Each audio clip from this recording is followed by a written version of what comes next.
Hello lovely students and welcome back to English with Lucy. I have a beautiful video for you today. I have chosen 20 of my favourite adjectives.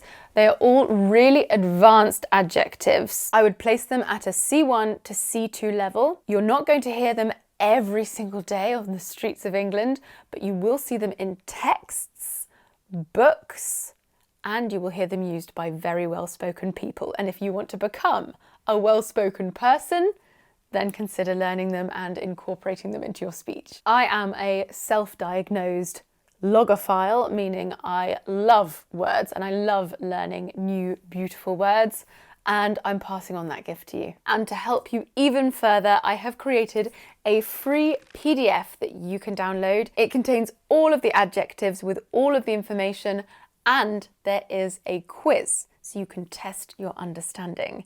If you would like to download it, just click on the link in the description box. You enter your name and your email address, you sign up to my mailing list, and the PDF will arrive directly in your inbox. After that, you will automatically receive all of my free weekly PDFs along with my news, updates and course offers. It's a free service and you can unsubscribe at any time. Also, if you would like to gain a little bit of an understanding about your level of English, I've been working on a free online level test that you can take. It will give you an indication as to what your level is all the way from A1 to C2. If you would like to take that level test, I've left the link in the description box down there. It's totally free and I hope you enjoy it. Your results will be sent to you by email. Let's get started with the lesson. Number one, our first adjective is ambivalent.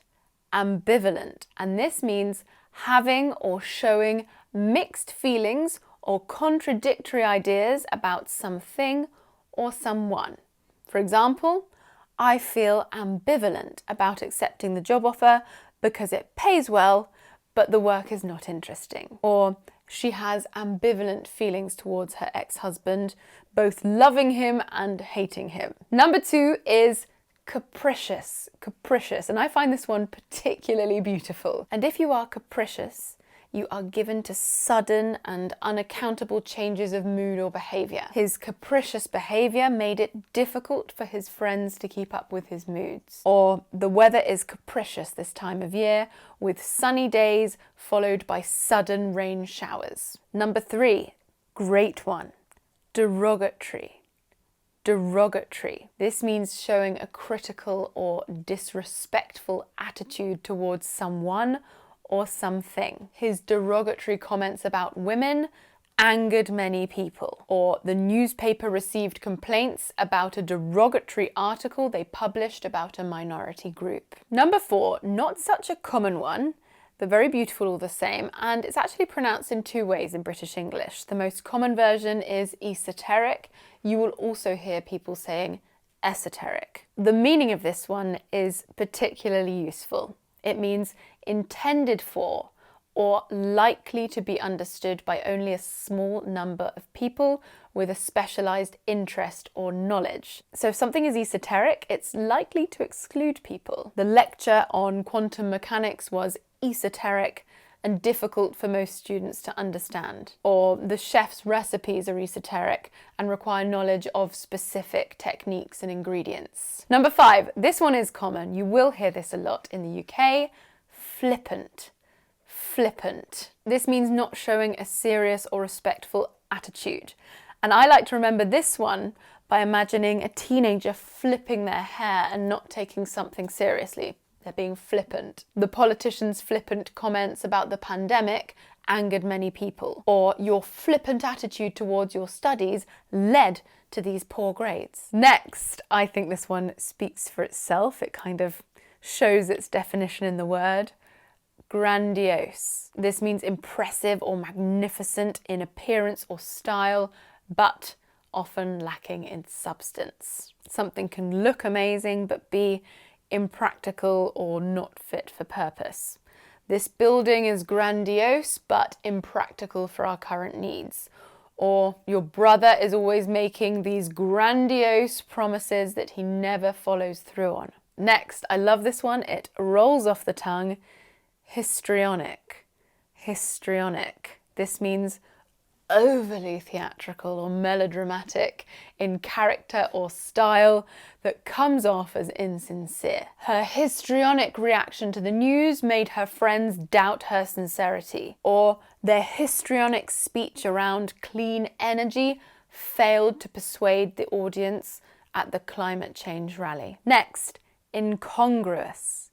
Incongruous. This means strange and not suitable in a particular situation. It doesn't keep with the surroundings or other aspects of something. The modern art sculpture looked incongruous in the historic town square, or the professor's joke seemed incongruous with the seriousness of his lecture. Another beautiful one, I know they're all beautiful, but I really like this one.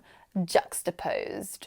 Juxtaposed. This means put together or put near each other for contrast and comparison. The juxtaposed paintings showed the contrast between the bright colours of one and the dark shades of the other. The gallery featured a series of juxtaposed images, creating a thought-provoking and dynamic composition. Next, laudable.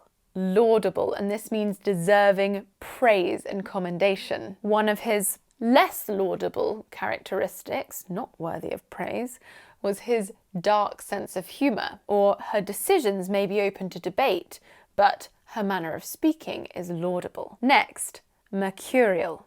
Mercurial. This means often changing in a way that is unexpected. The new series we're watching is entertaining, but the constant mercurial changes in tone are an emotional roller coaster. Or the stock market is often described as mercurial with rapid fluctuations in value. Next, one I love, and I must point out the difference between British and American pronunciation. Nonchalant.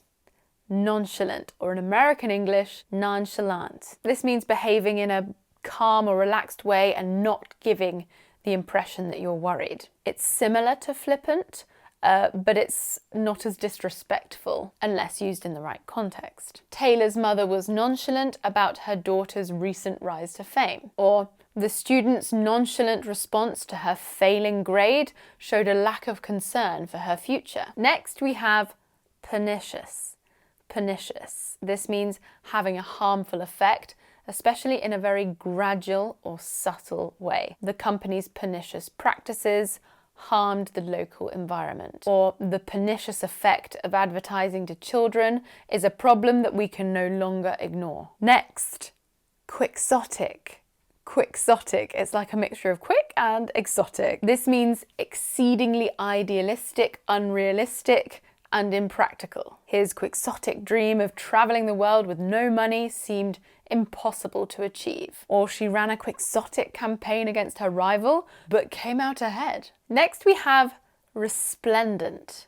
Resplendent. This is often used with or in. It means attractive and impressive through being richly colourful. The sunset over the ocean was resplendent with colours of orange and pink. Or resplendent in white and gold, she walked down the aisle on the arm of her father. Do you see how we used it with both with and in? Next, love this one. I know I say that about everyone, but I genuinely love these words.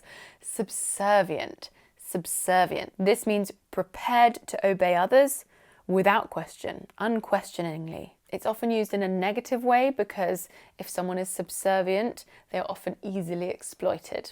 For example, the assistant's subservient attitude towards her boss led to exploitation. Or Gloria refused to give up her career and accept a traditional subservient role. Next, we have supercilious. Supercilious, that one's so fun to say. If you're supercilious, you behave or look as though you think you are superior to others. His supercilious demeanour towards his audience was met with disapproval. Or her writing often has a supercilious tone which makes it hard to connect with. Tenacious. Do you remember the band Tenacious D? They recognised it as a great word, and a great word it is.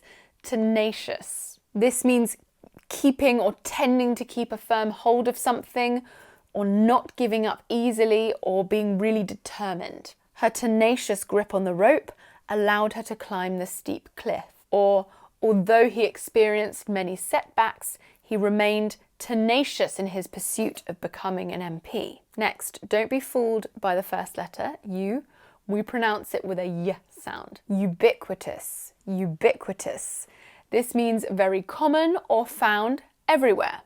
Smartphones have become ubiquitous in modern society. Or the company's logo was ubiquitous on billboards throughout the city.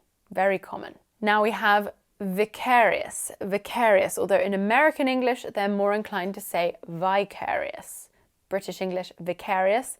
This one we use in front of a noun. It means experienced in the imagination through the feelings or actions of another person. You'll often hear us saying, I'm living vicariously through you. I'm living through your experiences. He experienced a sense of vicarious nostalgia when he listened to his parents' stories about their youth. He couldn't actually experience it. He had to experience it by imagining what it would be like. Or watching action films allows people to experience vicarious thrills and excitement. Thrills and excitement through other people. Right, that's it for today's lesson. I hope you enjoyed it. I hope you learnt something. Don't forget to download the free PDF. The link is just down there. There's a quiz as well, so you can test that you really know what these words mean, because this was quite a challenging advanced video. I also have that free level test that I mentioned. The link is down there. Don't forget to connect with me on all of my social media.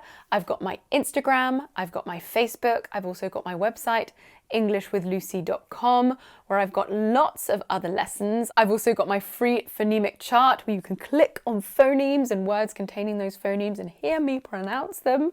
It's really cool. And I've also got all of my English courses. We've got our B1 program, B2 program. The C1 is coming out in May. I can't wait.